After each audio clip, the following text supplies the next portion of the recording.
Assalamualaikum. Ito nga pala yung araw na pupunta kami dun sa bahay nila madam.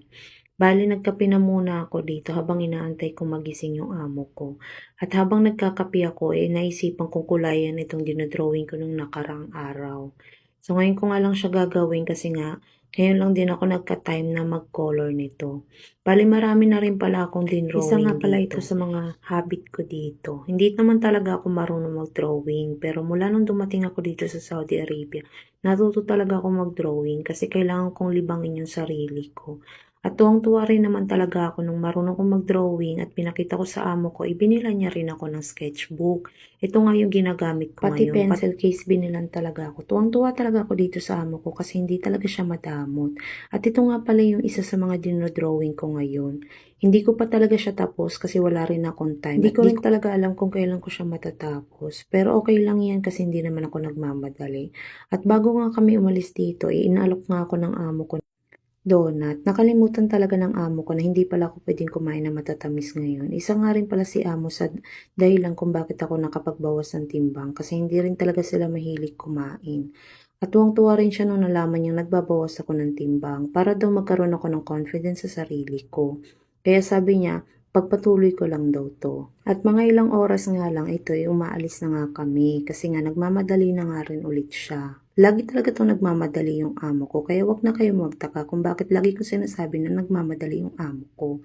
Kasi talagang ganito ang mga culture nila, lagi nagmamadali. Mahalaga kasi sa kanilang oras, kaya wag tayong magtaka kung bakit nagmamadali ang mga amo natin. Mga ilang oras nga lang ay dumating na nga kami dito sa bahay nila madam at sinimulan ko na nga rin pala ang paglilinis dito. Una ko talaga nililinisan itong sala kasi importante ito kasi dito sila kumakain at dito rin sila nagbabanding ng pamilya niya.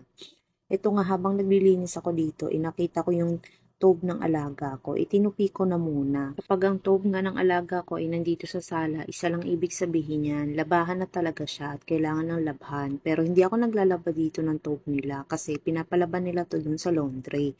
So ang ginagawa ko lang talaga dito ay tinutupi ko lang at dinadala nila dun sa laundry para hindi naman pangit tignan pag nilagay nila sa plastic. Mula nung dumating talaga ako dito, hindi ko pa talaga na-try maglaba ng tobe nila. Bali, nagpa-plancha ako ng tobe pero hindi tobe ng mga bata. Tobe ng kanilang tatay kasi hindi naman nagpapa-plancha yung amo ko sa labas.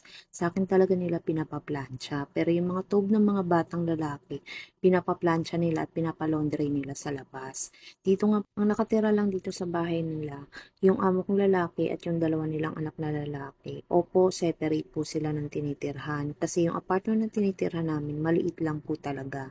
Bali, yung mga babae lang nakatira doon. Pagkatapos ko nga maglinis sa sala, napunta naman ako dito sa CR nila.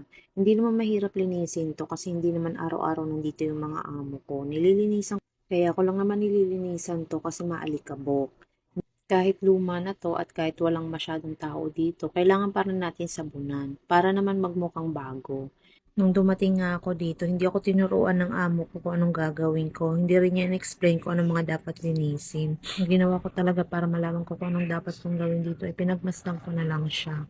Para alam ko kung anong gagawin ko. Kaya nung nalaman ko kung anong ginagawa niya, ginagawa ko na rin, ginagaya ko na lang din. Hindi kasi siya marunong mag-utos, hindi siya pala utos na tao. Kaya nung dumating ako dito, nanibago talaga ako ng gusto. Inalam ko kung anong gagawin ko, kung anong lilinisin ko, sa paraan ng pagmamasid ko sa kanya. Opo, tama po ang narinig nyo. Naglilinis po ang amo ko ng bahay nila. Hindi po siya maarte, hindi po siya maselan. Siya po ang naglilinis ng kwarto ng asawa niya, pati CR ng asawa niya. Minsan pag sobrang busy ko nga, siya na rin naglilinis ng CR na to. Nahihiya nga ako sa kanya kasi ginagawa niya yung trabaho ko. Pero yung sabi niya, mas maganda daw kung magtutulungan kami, mapapabilis daw matapos ng paglilinis. Kasi nga mamayang hapon, uuwi rin kami agad. Hindi kami magtatagal dito kasi hindi naman kami dito nakatira. Doon nga kami sa apartment nakatira. Medyo mahirap yung setup namin ngayon pero darating din yung araw na magsama-sama rin sila pag natapos na yung bahay na pinapagawa nila. Pero sa ngayon, ito na muna yung setup namin. Medyo napahaba na nga yung kwento ko at baka nakwento ko na rin yung buong talata ng buhay ng amo ko. O siya, hanggang dito na lang. Masalama!